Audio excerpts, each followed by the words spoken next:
My dealings with the Russian officials were actually that they were very straight, and to the extent that their national position permitted them to do so, they spoke things as they really saw them as being.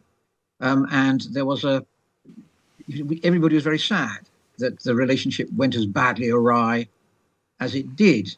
But watching them now, and it's essentially the same people in charge, actually, there it is pretty clear too that they know that they've got themselves into a mess in Ukraine. And I would guess that they're actually quite keen to encourage the process which Trump is talking about launching, to get some talks going to begin to build the war, begin to bring the war to an end. Let's continue along the same lines, really, international diplomacy and international relations. The Kremlin is now denying that Donald Trump talked to Vladimir Putin the day after the US presidential election. The US president-elect reportedly used the phone call to urge the Russian president not to escalate the war in Ukraine. But Moscow is now dismissing these reports as pure fiction. So what has happened? Was there ever a phone call? And what role should diplomacy play in resolving or attempting to resolve the conflict? The former British ambassador to Russia, Sir Tony Brenton, joins us now. Good afternoon to you. Good afternoon. So it was Reuters and the Washington Post who reported that this phone call had indeed taken place. What do you think? Did it happen? It's a very, very peculiar situation with respected sources like Reuters and the Washington Post giving really quite detailed accounts of what happened in the supposed phone call. And then Peskov, the Kremlin spokesman, saying very firmly that it never happened.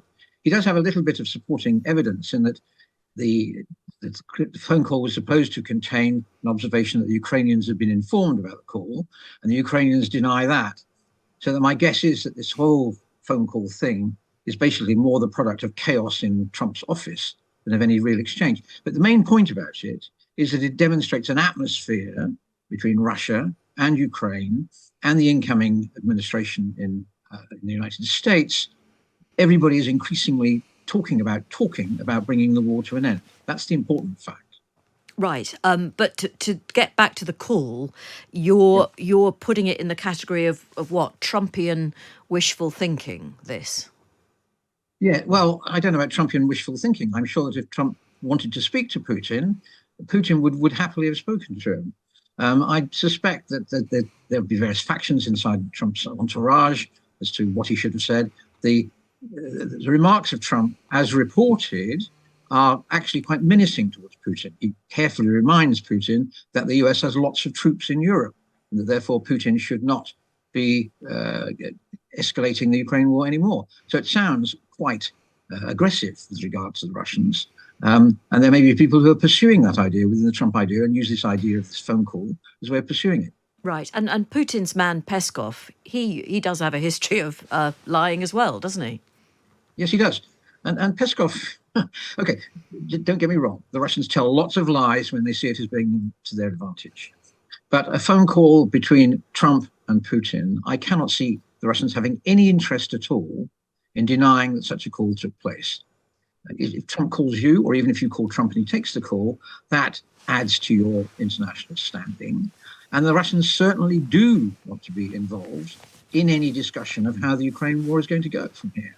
Right.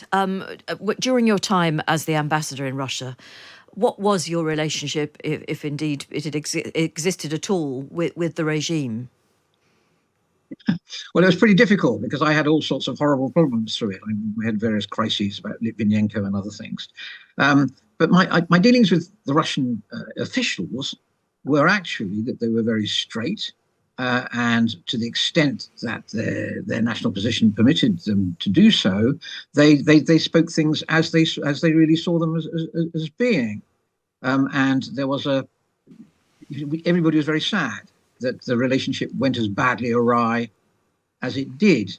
But watching them now, and it's essentially the same people in charge, actually, it is pretty clear too that they know that they've got themselves into a mess in Ukraine. And I would guess that they're actually quite keen to encourage the process which Trump is talking about launching, to get some talks going to begin to build the war, begin to bring the war to an end. And actually, it was a weekend of notable savagery again, wasn't it? This most recent weekend, drone attacks. It looked and sounded absolutely horrendous. Yeah, well, the Ukrainians are really quite intent and not yet being dragged to the conference table. They want to demonstrate that they've still got fight in them, and that's one of the things that happened at the weekend. And the Russians have responded in kind. And there's lots of talk about the Russians taking lots of casualties, which may or may not be exaggerated. But the war is at a little bit of a peak at the moment. But that is, it feels to me, there's been quite a dramatic sea change in commentary on the war, literally over the last 20 hours, when senior military figures in the West, who have been carefully saying, yes, of course, Ukraine can win, are now acknowledging that Ukraine can't win, and that the Ukrainians really have an interest in talking their way to peace. And I think this burst of military intensity is a reminder from both sides that it's not going to be, they have preconditions, if I can put it that way, before being dragged into talks.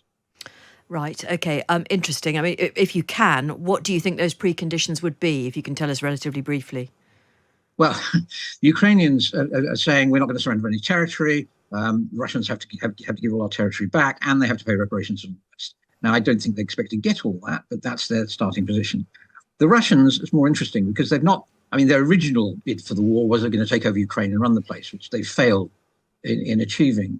And the most recent indications we've had of what the Russians want came in about May this year, when they hinted really quite widely that they would settle for a ceasefire on the existing battle lines, for a deal which leaves territorial arguments to be settled in the longer term, which keeps Ukraine out of NATO, but permits security arrangements to guarantee Ukraine's security, and security arrangements also, for example, on the disposition of nuclear weapons and Ukrainian forces, which help Russia to believe that its own security is protected.